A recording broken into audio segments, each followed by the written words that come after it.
Welcome back. Today's topic is From Stuck to Sold, 4 Essential Habits for Real Estate Agents. And I'll tell you what motivated Julie, she wrote this podcast today, what motivated her to write it is because we've been hearing from a lot of you that you're feeling like you're having a delayed start to the year. And guess what? You're not alone, because you are having a delayed start of the year because a whole bunch of things like the weather, like the presidential election, like all the normal things that happen after the holidays. And I've got great news for you. You're not alone, as I've already stated, but you still have time to really, really turn it on and have the best year ever. So do not lose any faith or confidence. And I also want you to remember, a lot of people make New Year's resolutions, and most people forget about the New Year's resolutions by the end of February. So if your New Year's resolution was to have your best year in real estate ever, and you're feeling like you're struggling a little bit, you got to realize there's still plenty of time, but you cannot let the spring market get by you. So what we're going to be doing today is we're going to help you to open your mind, expand your thinking, and discover the 4 essential habits for real estate agents. Now, you're going to want these great notes that Julie wrote, and these notes are waiting for you over on harrisrealestatedaily.com. It is our daily newsletter, harrisrealestatedaily.com, and that's the only place you can get all of our notes. We don't publish them anywhere else. So go to harrisrealestatedaily.com, drop in your email address, and then you have to pop over to your normal email and you have to double opt in and confirm you want the subscription. Now, I want to clarify, we've been getting a lot of interesting comments, I would say 99% good, about our Friday podcast. Our Friday podcast is where Julie and I just talk about all kinds of different things, sometimes real estate related, but just all kinds of different topics that are of interest to us. The reason that we started doing that podcast on Friday was, frankly, because a lot of you guys were interested in the same things that we're interested in. So, and again, outside of real estate. And some of it's, I would say, topical, depending on what's going on. But we've been talking about weird things like, UFOs. We've been talking about, a lot about the new administration and the new golden era that we may be experiencing, all those types of things. So if you've not yet listened to our last 3 Friday podcasts, make sure you go back and listen to those, because the feedback actually has been really nice. Encouraging, I'll have to say. Yes, optimistic. Yeah, optimistic, because we're always a little nervous when we go outside of our wheelhouse, especially because some people are accusing us of basically being overly political on the Friday shows, because I don't even know why, because we're not. And, the reality of it is that the Trump administration is starting out with a lot of really very positive things about housing, and we're going to be hearing, mark my word, over the next 2 weeks. We have some friends that are very politically, not just interested, but politically involved, people that give donations and things like that. And they've been telling us about some of the things that are going to be coming around the bend. And so you should be very optimistic and excited about all the positivity that's going to be entering into the housing market, that the new administration, dare I say Trump, hopefully some of you aren't triggered when I say that. I know you are, though.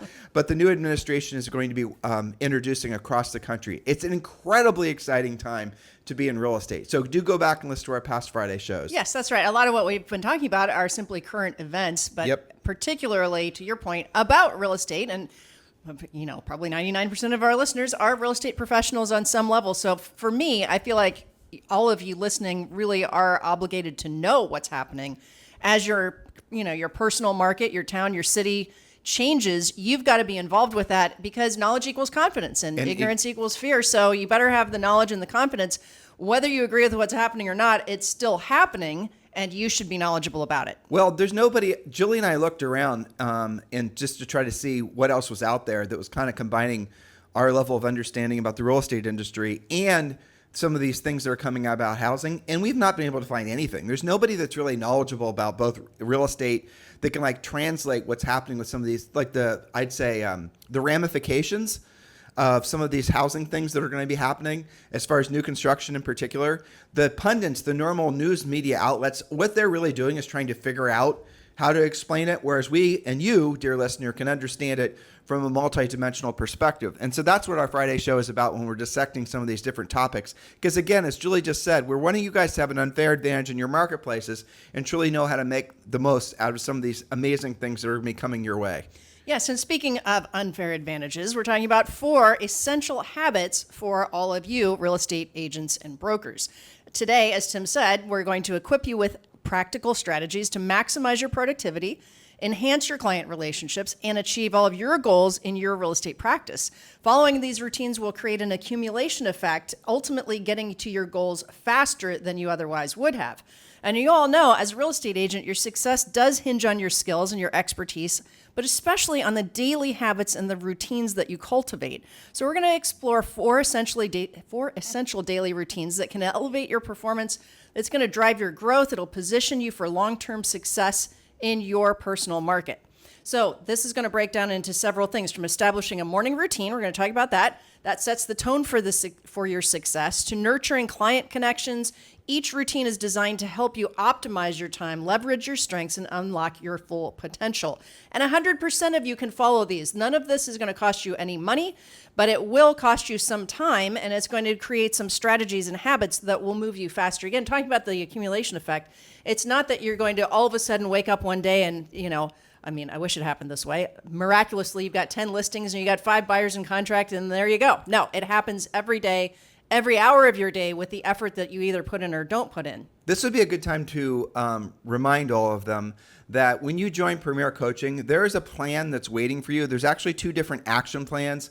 The one in particular that some of you are going to be wanting to deploy immediately is Well, we have the real estate treasure map, we've got the survival plan, and we have the 90-day massive action plan. Right. So what's the difference between the survival plan and the 90-day massive action plan? Well, the survival plan is designed, I would say it's slightly more intense. The 90-day plan digs a little bit deeper into financial specifics. It's just more robust. The survival plan, and I think we're going to talk about it on an upcoming podcast actually, is for agents that literally are freaking out, wondering, whether they're even going to be in business in a month or two. 90-day, anybody can do anytime. I've actually got some of my private elite coaching clients doing a 90-day plan. So the survival plan is specifically designed to put cash in your pocket as fast as possible. Yes. So there's some differences. For example, we talk a lot about lead with listings, right? But if you need a closing like tomorrow, you might not have time to go get a listing. Maybe you'd have to compete for that listing. You may or may not take it. But in the survival plan, we talk about holding open houses every weekend until you have 3 pre-qualified, buyers that you can put in contract literally this weekend. And we're also telling them how to do things like BPOs and things that are going to put money in their pocket right away. So all of these plans and more are waiting for you over at Premier Coaching when you join Premier Coaching. So simply go to premiercoaching.com and you can join Premier Coaching right now for free. And when you join for free, if you do need that immediacy of cash flow, which most of you will, make sure you download and you deploy the survival plan right away. And if you've got a little bit more breathing room than the 90-day massive action plan. Now, these are plans that are exact day-by-day activities that you should be doing. And the 4 points that Julie's going to be talking about are actually, I'd say, included in basically. A lot of the tenets are the same. Right. But the moral of the story is join Premier Coaching. The link is down below in the show description, or just go to premiercoaching.com. You can join Premier Coaching right now for free. Do not delay. All right, let's get to our points, Julie. Yes, so we're talking about some habits that support everything you just talked about. First one is your morning momentum. This is point number 1. Remember, you also have the notes. Tim told you how to get that. All right, so morning momentum. Start your day with purpose by implementing a morning routine that sets the tone for success. That is setting the tone for your day. That means you've got to stop hitting the snooze button. That's where it starts. You've got to have a consistent start time and have planned your day the night before. Begin with mindfulness practices like meditation, visualization to focus your mind and energize your spirit. Then review your goals and your appointments and write down at least 3 specific things. And I would say for most of you, no more than 3 specific things that you're going to achieve on this work day. Start with the end in mind. Now, when you're deciding what your top 3 achievements will be, prioritize dollar productivity, of course. Things like getting a price reduction, meeting with a buyer and, showing them houses they can actually buy. Do your buyer presentation, get a signed agreement, and of course, securing a new listing appointment would be all dollar productive activities. Now, let's drill down on that just a second, Julie. So the things we want you focusing on this time of year, really any time of year, but especially this time of year, are the things that have the highest probability of putting the most amount of money in your pocket in the least amount of time, all right? That should hopefully be simple enough for you to wrap your minds around. So what you're not going to be hearing us talk about are a lot of the things that might someday, hopefully, if the stars align and someone discovers your TikTok video, hold on, TikTok got taken down, so that doesn't count anymore, right? Yeah. So what we're doing is we're asking you to do things, suggesting, coaching you to do things, telling you how to do it. They're going to put you in the position to help the most people make the most money, frankly, as quick as possible. Because if your mind stays in that mode forever, you don't just kind of, breeze in and breeze out. Oh, I've got money. I've got closings coming in. I'm going to stop doing the real work. Then what happens after those closings happen? You go broke, thus the ups and downs in income. If every single day you start the idea that you're going to be putting all your best efforts towards, essentially the things that are going to put the most money in your pocket and help the most people in the shortest period of time, you are not going to have those ups and downs, and you're going to have actually a real estate business opposed to, you'll have cash flow opposed to cash spurts. Very well said. And in fact, we talked about Premier Coaching. One of the things that makes it more fun that I mentioned in our outline here is you can, in Premier Coaching, use your daily success game, which literally puts points to keep track. You're supposed to be working towards 50 points. And of course, what's at the top? Take a listing, then sign a buyer-to-buyer agency, sell one of your listings, put a buyer in contract. These are the things you're referring to. Let's describe it. So basically, Julie's showing on her computer screen essentially a form. And the form is, rattling off 21 different activities that all have different points assigned to them. And your goal every single day is to end the day having accumulated 50 points. And that's it. And so if you're wondering what you should be doing now, you should use this list. And that's essentially where you're going to be, again, putting yourself in a position to help the most people make the most amount of money. That's what the goal is. So if you are in any way feeling anxious, anxiety, if you feel like your year is already getting past you, well, guess what? You definitely want to join Premier Coaching and get this plan. You can join Premier Coaching for free. Point number 2, Julie. Constant client communication. Follow a daily diet of regular contact via, yes, that's right, phone calls and in person. You can do handwritten cards, personalized messages, personalized videos. The point is constant client communication. This is the number one thing that Grizzle veterans say that they would have done better looking back on their career is they would have had more consistent past client communication. Offer valuable insights when you're making those contacts. Keep your clients informed and engaged. You position yourself as a trusted advisor in their real estate journey. You can ask how you can be of service. Ask who they know who could use your help to buy or sell real estate.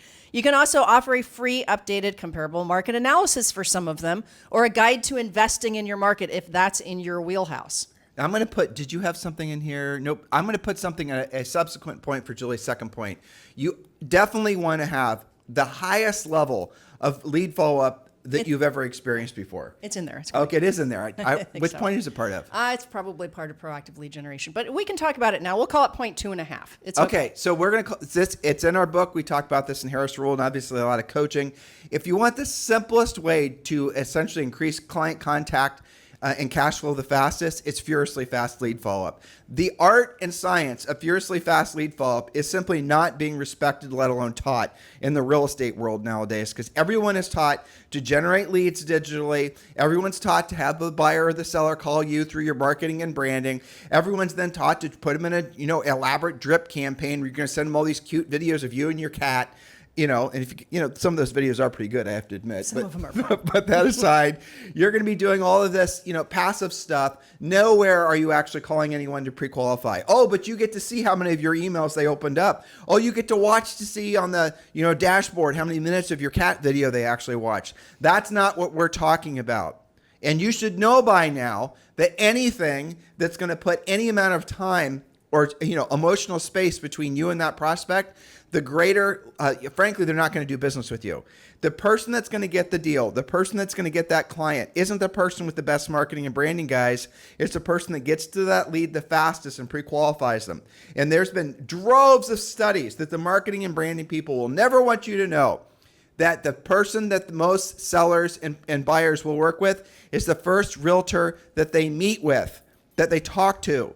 Not the first agent that emails them back or sends them a cat video. You guys get what I'm saying here? So most customers, most consumers are not that discerning about the agent that they're going to use. That's the real bottom line, which, when Julie and I sold real estate, that would drive me crazy because we were very successful selling real estate, hundreds of homes per year. But I knew that if we didn't call that lead back right away, and some brand new agent who just got their license the same day did, there's a high probability that we weren't going to get that customer to want to work with us. That's very true. And I have to say something related. I'm glad that you brought this up. For those of you who have lead generation going through some kind of automatic system, things like Follow Up Boss. I see this a lot with Follow Up Boss, for example. That's all great. It's systematic. It's organized. But nearly every time I talk to somebody that has whatever lead generation widget tied to that, They can't tell me how many leads they have, the last time they talked to it, and even worse, many of them say, well, that's going to the agent assistant on my team. So you guys have been lied to, and you just simply don't realize it. That's the problem, because all these technologists were essentially trying to sell you into the belief that you don't have to do the real work of real estate. Yes. You know why? Because they aren't in real estate, never have been in real estate, couldn't sell. The only thing that they can sell is an elaborate CRM system to agents under the guise that the agents won't have to actually do the real work and pick up the phone. That's literally what their pitch is. That's it. They're leveraging your desire to be lazy and to think that there's automation that's going to cure all your, fill the skills gap. You got to see it for what it is. And here, again, it's real simple. And I'm going to give you guys another little advanced coaching tip here. The one with the most leads loses. I'm going to say that again. The agent with the most leads in their CRM systems are almost always the ones making the least amount of money. The most qualified, most successful agents making the most amount of money are always the one with the fewest leads, but their definition of leads is different than yours.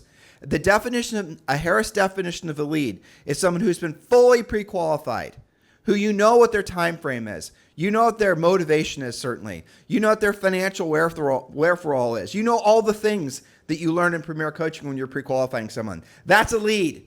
Someone who's in a drip campaign is not a lead. That's just someone. It's a contact. That's a contact.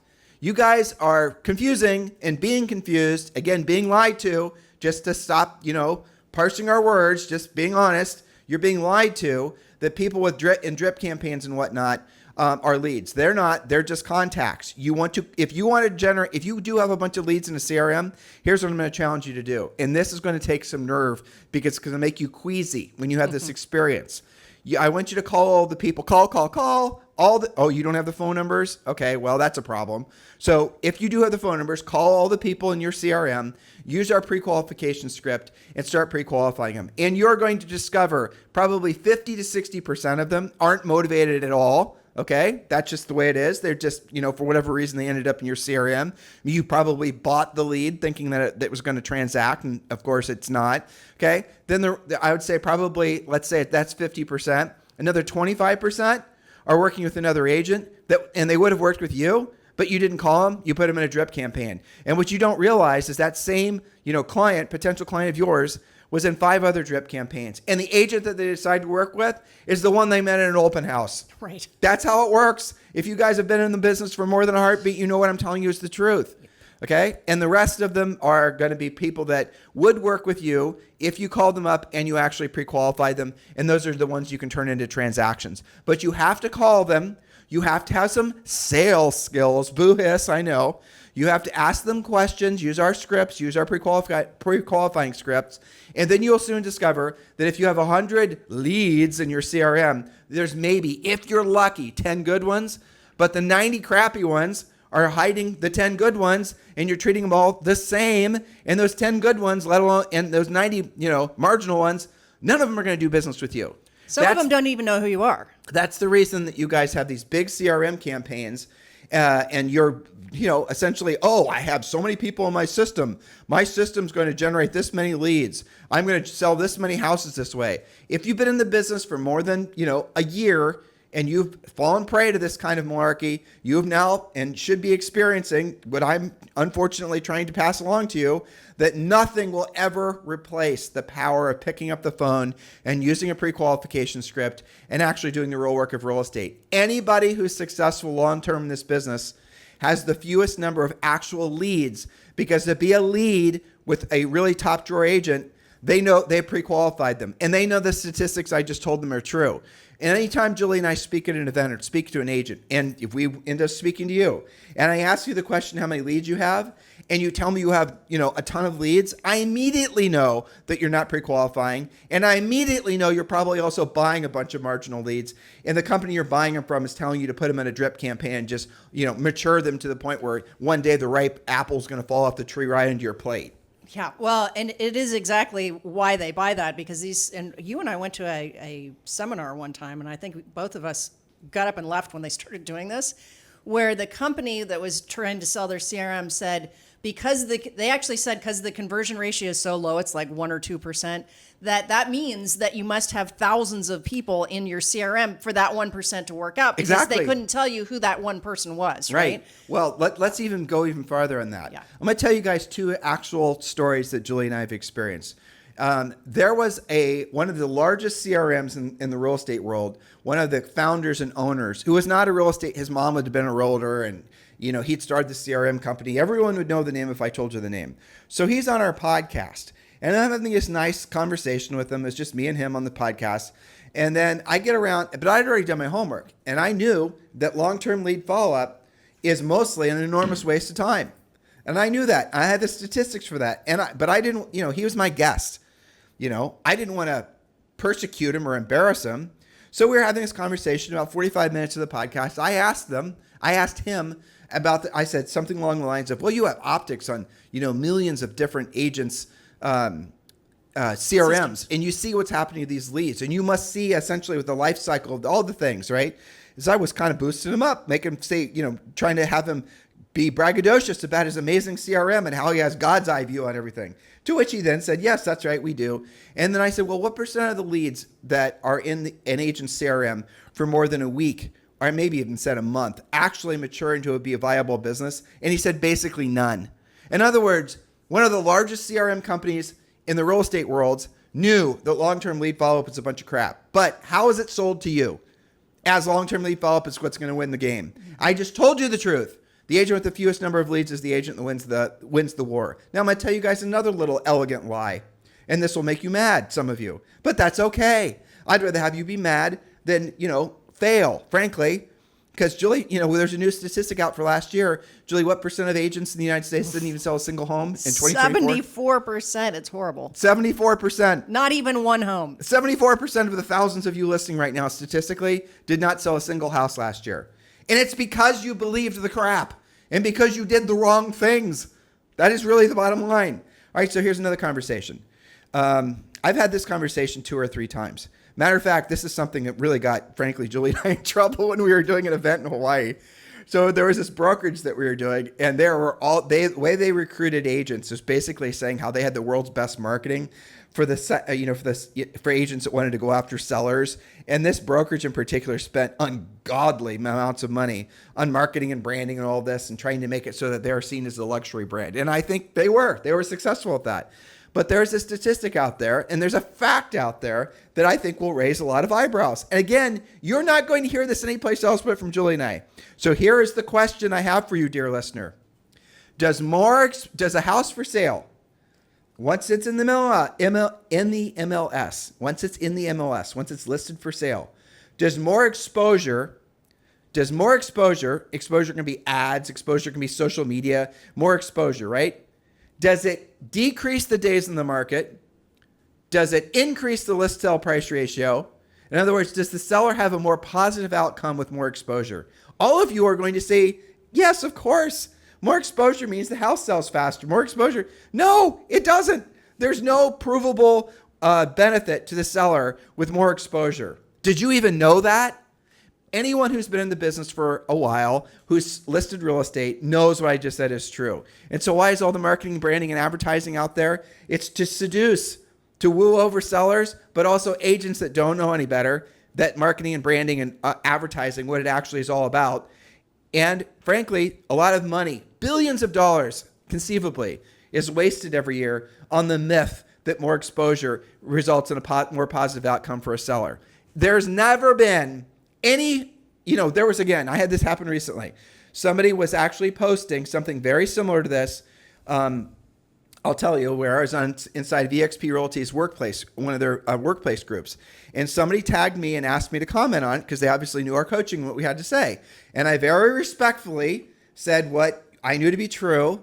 The person who was representing a marketing company asked me very respectfully where I got my statistics and where I got my facts. Because this agent, who was a very nice gal, and again, very professional, she didn't know what she was saying, had no backbone. She didn't know because she'd only been in real estate long enough that everyone she was exposed to was telling the same thing about marketing, branding, and advertising, and more exposure results in seller's house selling for more and all that. She didn't know that that wasn't true. And when I told her it wasn't true, she was flabbergasted because she was embarrassed, frankly. But you know what? I mean, it's better to learn the truth than, frankly, to continue to perpetuate a lie. So when you learn the truth, when you have the epiphany that the reality of real estate is that, frankly, being successful in real estate is a hell of a lot easier than you think it is. It's about having meaningful conversations. You will be liberated because never again will you be suckered into spending all of your money on silliness. Well put. Remember, our job is to educate you. I hope you guys were all paying attention to the real world conversations Tim was sharing with you to motivate you and to get you into action. And that leads to our third habit today, daily diet of, you guessed it, Tim gave me a nice ramp up. I'm going to say it, proactive lead generation, otherwise known as prospecting. I know, I said it. Make proactive lead generation a non-negotiable part of your daily routine to generate new leads and to grow your business consistently. Lead generation is the fuel for your real estate practice. If you starve the engine, it soon sputters, so keep the tank full. Set aside dedicated time each day for prospecting activities, like, of course, calling, door knocking, consistently engaging with past clients, like we talked about in the point before this, and expanding your center of influence.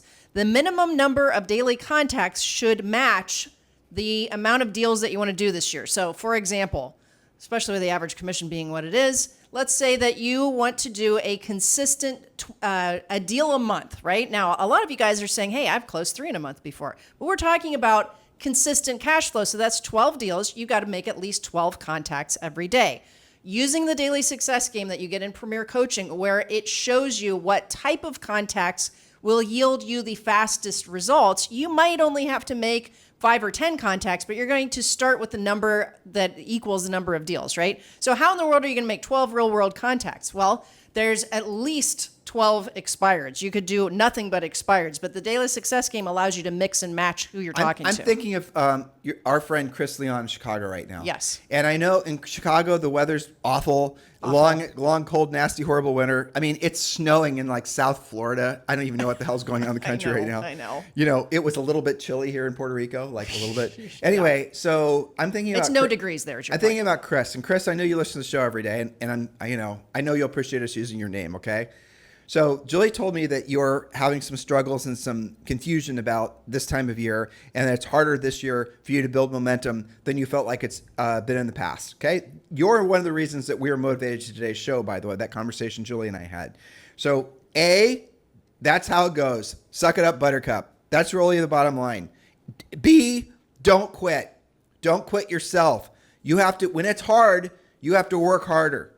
When there's wind blowing in your face in Chicago when there's, negative zero. Remember, wind chill. Julie and I are from Columbus, Ohio, and I very clearly remember when it was negative 22 out, and that wasn't the wind chill. That was the temperature. Go out after your shower, your hair will freeze to your head. And we had to go on a listing appointment, okay? Shovel our way to the door. Yeah, and the damn seller didn't even move the snow off the freaking... And Julie was in heels, okay? That was dumb. You know what? We could have said, screw that, we're not doing it. And we could have basically given up, but we didn't. When times get tough, and I'm not going to give you the little tripe thing about the tough get going, but there's a lot of truth to it. You're going to have to push harder. You're being tested. It comes back to, I think one of our founding principles, certainly of our business, is if you want ever increasing levels of success in your business and personal life, do what you don't want to do when you don't want to do it at the highest level. And everything worth having in life is going to take a hell of a lot longer than you think it should because you have no perspective. You've never really accomplished, the things you're trying to accomplish right now, Chris and everyone else, are, especially if you've been tuned into our podcast for a long period of time, are bigger and bolder than maybe what you have ever set your mind to ever. And you think you're going to do it in a month. You think you're even going to do it in a year. Some of you, to really accomplish the goals and ambitions you have for yourself, it might take 20 years. It sure as hell did for Julie and I. That's the truth. We've been married we did it. We're still doing it. Yeah. We've been married for 34 years this year. You don't think in the first 25 years, we didn't have doubt of, maybe we shouldn't be going on this path. Maybe this isn't supposed to be this hard because we had nothing to compare it to. Nope. We didn't know anyone else that was doing what we'd done or doing what we were trying to do at the time, but we stuck to it and we stuck to it and we stuck to it. And we did what we didn't want to do, and we didn't want to do it at the highest level. And that's what all of you guys have to do right now. So if you feel it's harder than it normally is, it's because it is. Okay? Yes, it's not a Chris thing. It is harder than it has been. But guess what? Chris is really super skilled, and I have a lot of confidence in him. His homework assignment ties right into this, proactive lead generation. On his call, we identified 20 for sale by owners that were all in areas that he services, all in price ranges that he wants, all in saleable neighborhoods. And he's going to speak with, no matter what, I think I made him swear to it, no matter what, so help him God, that he is going to speak with them. He's going to door knock them if they don't answer the phone. Well, here's the blessing about a tough market.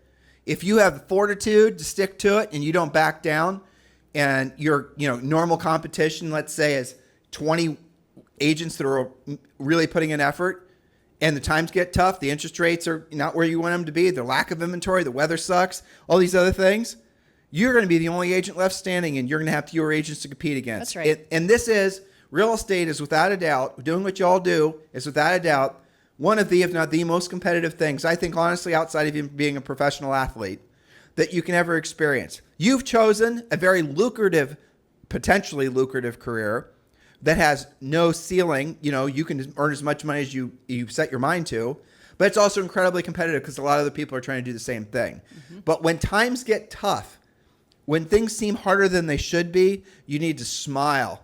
You need to be happy, because you can rest assured that most of your competitors aren't going to be around in 6 months or 12 months. It sounds brutal, doesn't it, what I just said?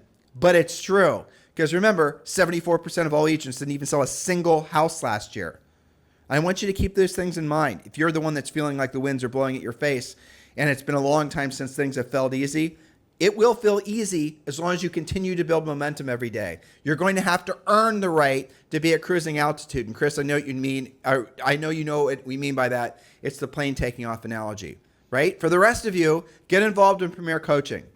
This is the intense, no bullshit approach to business and life that Julie and I have had literally hundreds of thousands of real estate agents take for the last 20 plus years. And it's the reason why, frankly, we're at where we're at in the real estate coaching and training realms, because we're not going to lie to you. Now, I'll tell you guys another funny story. And this actually happened, and Julie only knows about part of this. So we got invited to speak at a big broker, not eXp Realty and other brokers, annual blah, blah, blah that's coming up in like February or March. And they were going to pay us, and it was good money too. Okay? So they're going to fly us there. They were going to pay us.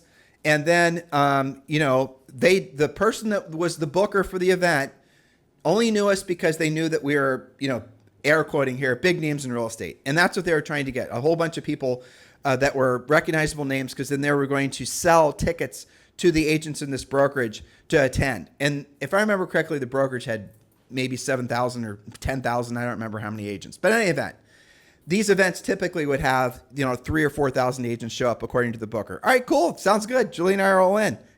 Hadn't been to the hotel before. We'd worked with this brokerage before. Okay, so then the booker, we're scheduling it and going through all the details, and I'm starting to think about what we're going to focus on. I asked who the other speakers were and those types of things.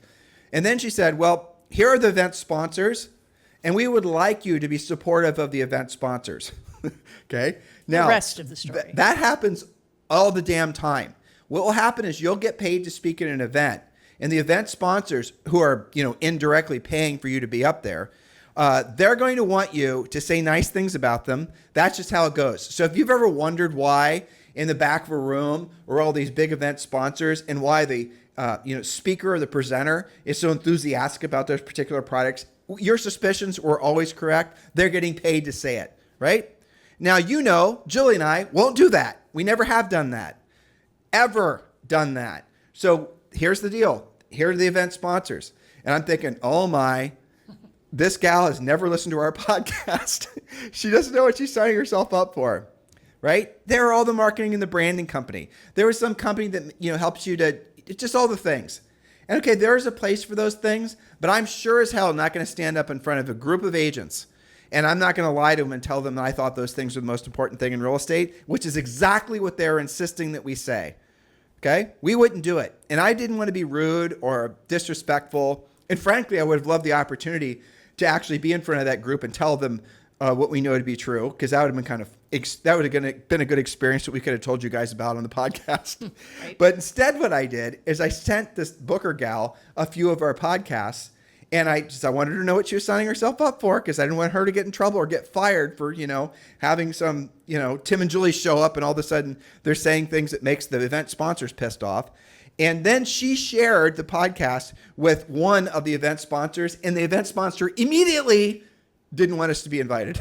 So that's what happened. Into that. But you know what? I would rather have that integrity. That's what I feel it is, and stay true to our mission of being, of service to all of you guys, and lose money than I would feel like I'm, essentially whoring ourselves out just for the sake of making some money and getting some free exposure. I'm telling you guys all these stories because it is a lone path to, to walk when you're building a business that's based, your business now I'm talking about, not ours, when you're building a business that's based on skills, when you're building a business that's based on being of service to other people, when you're building a business that's going to be sustainable, that's going to build you long-term wealth, you're going to be walking a lonesome path because most other people, they only want to be famous. I was, again, listening to some other speaker, coach, guru type talking about, essentially they're coming out with this new program where you're going to be making, Julie, you were part of this, where they're going to be making all these videos, and they're going to give you 100 videos to ideas, and you're going to create all this Instagramming and all this other stuff. And I asked them, what's the point of that? Why? Well, the agent can build their brand. This is actually a combination of two conversations. Julie actually had this conversation with an agent who was part of another coaching program, and that's what they told her to do. And of course, it didn't work.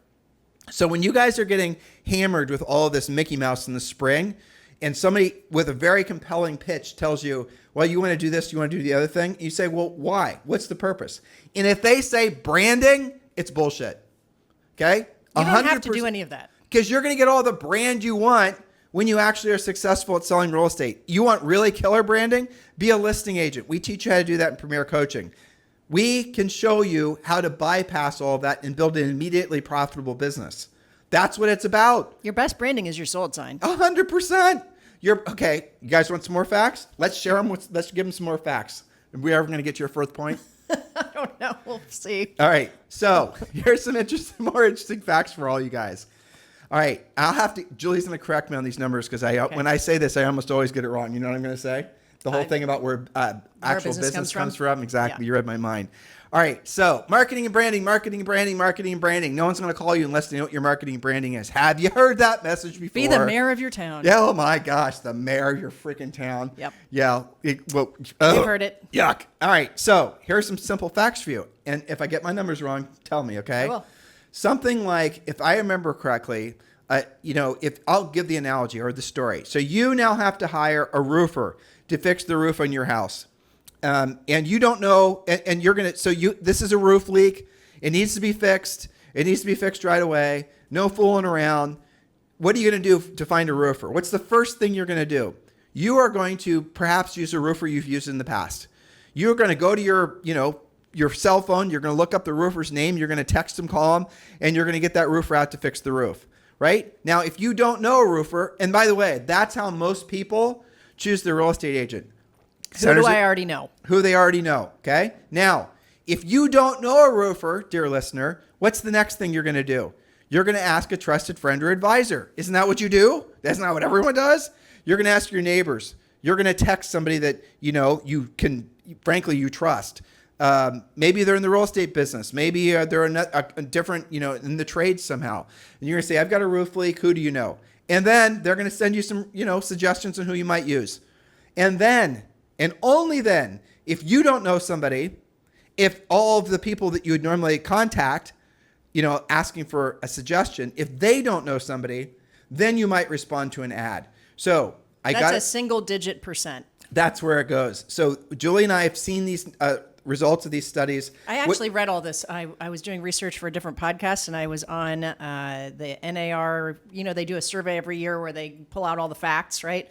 And I believe it was 83% of the time somebody will, and this was specific to listings, will list with an agent they already knew, assuming they did a good job. So the first category. 83%. Who do I already know? Okay.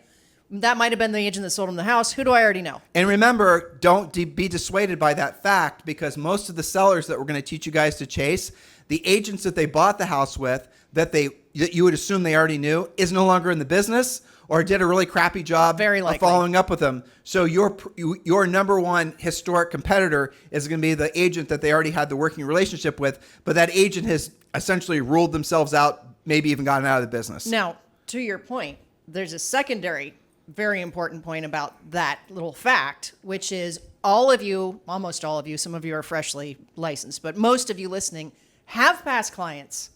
You have people in your center of influence who should say yes to you because they already know you, but are they going to because you haven't talked to them yet? Refer to a previous point. And remember, most clients will choose the first agent that they meet. All right, so Julie just said, you said 83%. Yeah.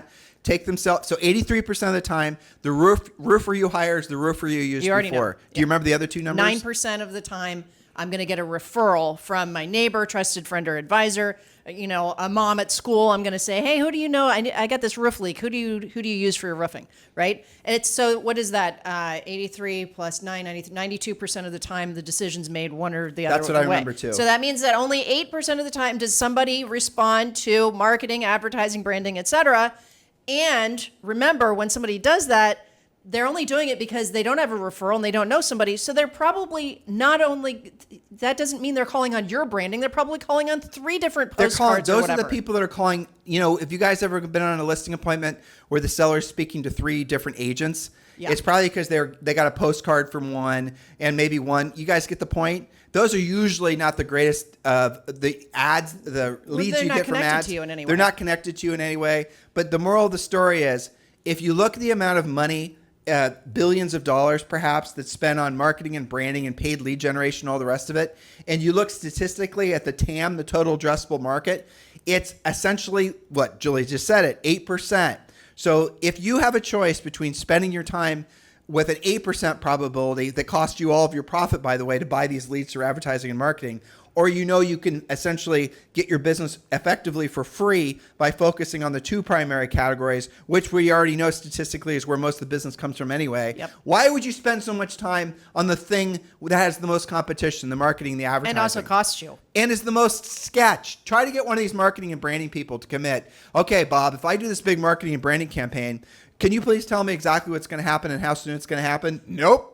And after 6 months and after you spend all this money on this, online media campaign or whatever the hell it is, and then you go to Bob and say, I've had absolutely no closed business from it. Bob's going to say, increase your spend and do more of it. You haven't done it long enough. Exactly. They're going to drip you for as long as possible. That's how it works. They're going to drain you of all your profit. And then finally, you're going to realize that you've wasted your money and you're never going to want to tell anyone. And that's a lot of the other reasons these businesses stay in business, is because people are embarrassed to say that they believed in the hype in the first place. So full circle here. We want you to focus on what's going to put you in the position to help the most amount of people make the most amount of money in the shortest period of time. Doesn't that make sense? Just facting, y'all. Right? Okay, so my notes have gone dark on the screen, but I remember point number 4, our habit number 4. We're finally landing the plane on our theme. It's all related to everything that Tim was just talking to you about, right? So point number 4, we're getting towards the end of the day. We're talking about daily habits, end of the day reflection and planning. So conclude each day, each business day. First of all, you should do your best to end each day. Remember, we talked about start each day on time, end each day, decide that you are done at 5 or 6 o'clock in the evening.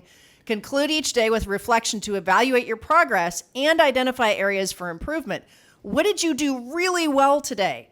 Maybe you made those 12 contacts. You really killed it on that. That's fantastic. How did you do it? Is that because you prepared the night before? What caused that? Did you not try to multitask while you were trying to make contacts? Okay, write it down so you can recreate that tomorrow.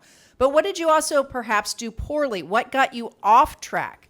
So what worked or didn't work? Keep a success journal so that you can be your own best advocate. Let's give them a couple bonus points, okay? Sure. Number 1, the only way and the best way to form lasting habits is a very overused word, is do some habit stacking. So for example, Julie's first point says, essentially make sure you get up on time. It seems like a basic thing. Make your bed. When did make your bed, by the way, come to some sort of freaking conservative, like, oh my gosh, it's ridiculous. It's because of the book called Make Your Bed. I know, but it was like some guy, some general or admiral gave a commencement speech at the University of Texas.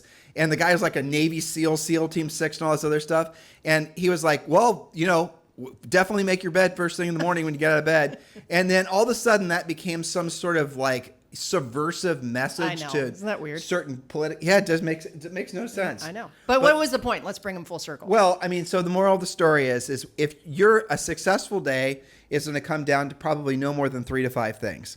And if you look at some of these points that Julie and I just shared with you, you're not going to do any of those points or any of those things unless you learn how to successfully do some habit stacking. So for example, let's say one of the things you want to do every single day is you want to get up at whatever time it is and you want to work out. Something everyone promises they're going to do. Yep. And you're going to have to figure out how to do it. If you have a busy morning, then do it after you drop the kids at school, whatever it is, right? Figure it out. You can do it. So you know as well as I do, if left to your own devices, you're not going to do it, are you? So here's what you're going to do. You're going to sign up for an Orange Theory class at 8 o'clock. You're going to drop the kids off at 7:30. You're going to get your butt to the Orange Theory class at 8 o'clock. You're going to go there every single morning. You're not going to skip a morning because you and I both know if you're only going to go 2 days a week, you're not going to go at all. Go every single morning. And start meeting people. Get to know people. Make friends. Get to know the coach. Right. Remember what Julie and I just told you? 93% of everyone ends up doing business, choosing someone they're going to do business with that they already have a relationship with. Have more relationships with people. Don't worry about your leads. Focus on people. That's how the money's made. And by the way, those contacts, assuming you talked about real estate, that could be part of your 12 in our example. Exactly. So see what Julie's doing? So you have to be at the gym or Orange Theory or whatever it is at a certain time. And yes, Orange Theory, if you're listening, you can sponsor our podcast. You should be. You should be. We have plugged you so many times. And we have, there you go. All right. So yes, get up in the morning, have your friends waiting for you at Orange Theory. That will give you pressure to actually go. And talk about real estate. And talk about real estate. Or you don't even really have to. After a while, you'll be seen as the real estate person as long as you bring it up. You don't have to, breathe real estate all over them and whatnot. Okay. So what did we just stack? We stacked the habit of getting up in the morning, the habit of working out every single day. And to Julie's point, every time you go to the Orange Theory class in the morning, you're going to have 5 different conversations with 5 different people about buying or selling real estate, even if it's the same person, but obviously try to expand your center of influence, right? That's 3 things that you've knocked out before 9:30 every damn day. Okay? That's not hard. By the way, that's funny. And what happens? What's the accumulation effect of that? You get in better shape. You create more leads. You feel more confident. You see yourself doing something you've never really done consistently before, which is working out and having meaningful conversations about buying and selling real estate. Those are 3 of the 5 things we want you to do every single day. Right? Now, maybe you want to, this is something we definitely want you to do, is show gratuitous appreciation for everyone in your family. And that is, I love you. That is you're giving them kisses. That is showing love, overt love to everyone in your family. Do it all the time because there's an accumulation effect from that too. And it can work against you. If you start ignoring your kids and your schedules don't meet up and you barely remember their names, right? You're not going to have a relationship with that kid. That kid's going to, that's it. Years will pass, kid will leave. Not going to end well. And it'll not end well for you. So show gratuitous appreciation, even if you don't feel like doing what you don't want to do and you don't want to do it at the highest level. Even if you don't want to go to Orange Theory, even if you don't want to have those 5 conversations. Doesn't matter, do it anyway. And then, Julie and I are also proponents of, taking supplements every day. You should definitely pray every day. And the prayers don't have to be overly complicated. You could do some praying while you listen to the world's #1 podcast now, which is amazing. It's a Christian-based podcast. Oh my, we got some criticism. You and I did. I cannot believe it. We had people that are criticizing us basically for talking about Christianity. I don't know what to tell you, honestly. If you hadn't figured out by now that Julie and I were Christians after 10,000 plus podcasts. I'm not sure what they're expecting. Even worse, if you're offended by it, I'm sorry. Yeah. I'm not sorry. Get over it. And if you all of a sudden are going to write off all the benefit you've gotten from our podcast over the last, 5,000 episodes, 14 years, because you find something that you're not in complete agreement with, And that's reason for you to throw the baby out with the bathwater? Really? I know. I mean, that doesn't even make any sense. Anyway, so we do suggest you do some kind of praying every day. Listen to podcasts that keep you motivated. What is it, Julie? 365 Days of the Bible. Yeah, and do that.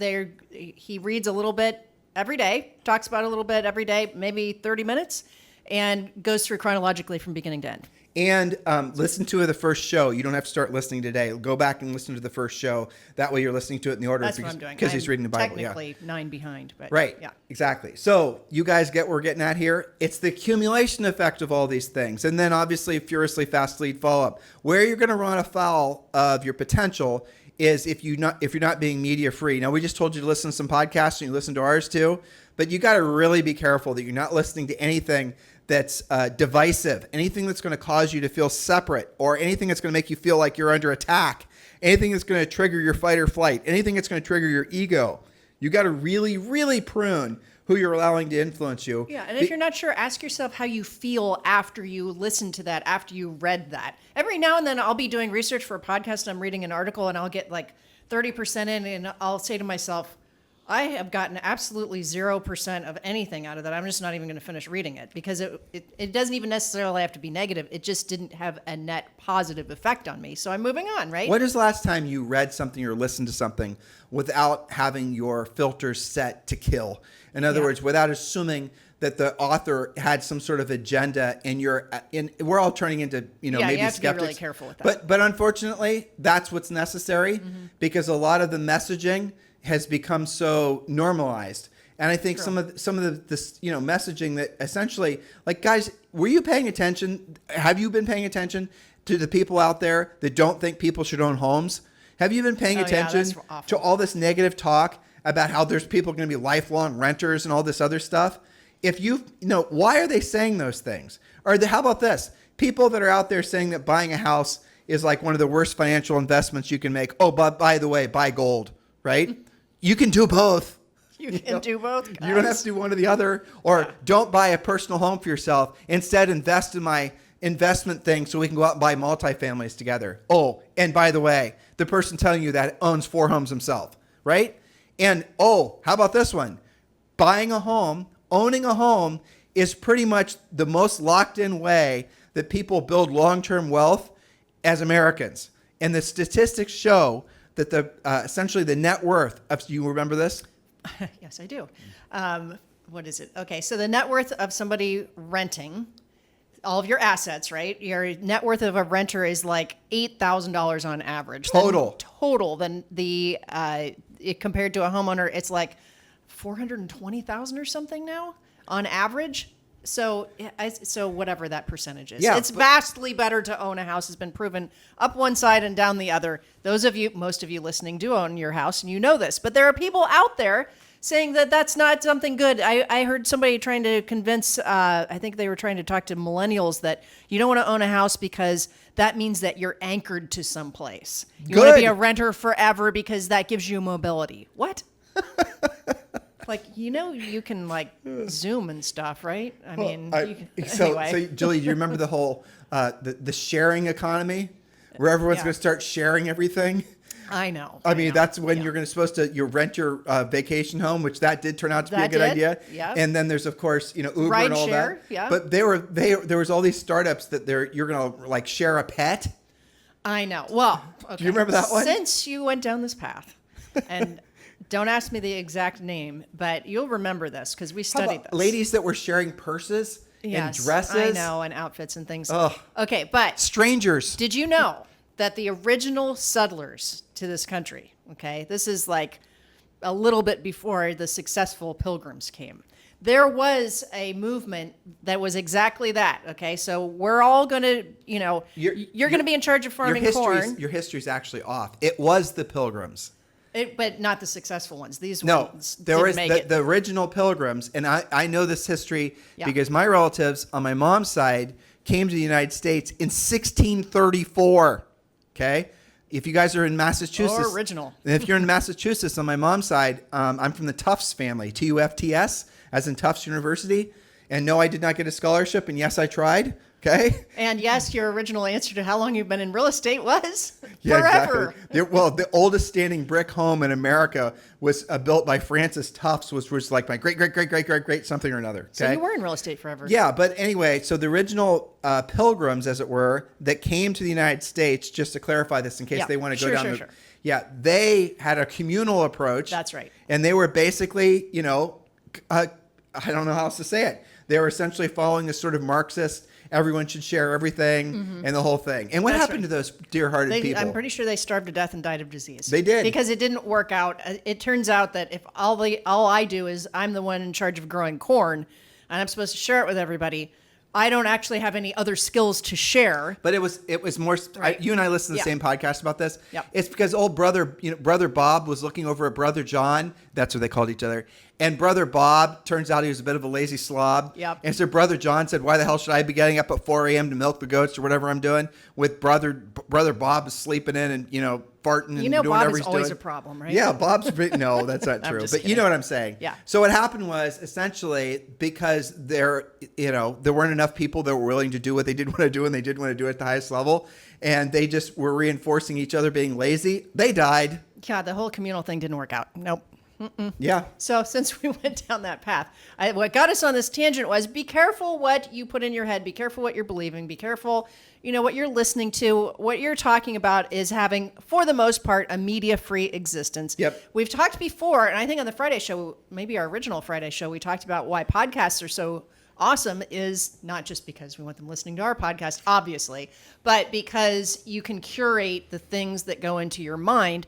Once you have something that you really like I like the Bible in 365 days. I know what I'm going to get. I know about how long it's going to be. I know I'm going to feel good and be smarter and learn something at the end of it, versus when you don't do it that way and you turn on like a random news channel, something can attack your mindset that you didn't even expect because you can't predict what they're going to be feeding you. You guys know Exactly. the term clickbait. Everything's, fill in the blank bait nowadays. It's a mind worm, basically. Everything is like that nowadays. So that's the reason none of us are so strong that we're, impervious. To, all the manipulation that's out there. The manipulators are essentially like, Jedi masters at this point with knowing what to say and how to say it. They know what fonts, what colors. They know all the different things that's going to cause you to, trigger your fight or flight and make you listen more, tune in more, Wolf Blitzer, breaking news, all of that. And I have to say, I'm very encouraged by the failure of these major news outlets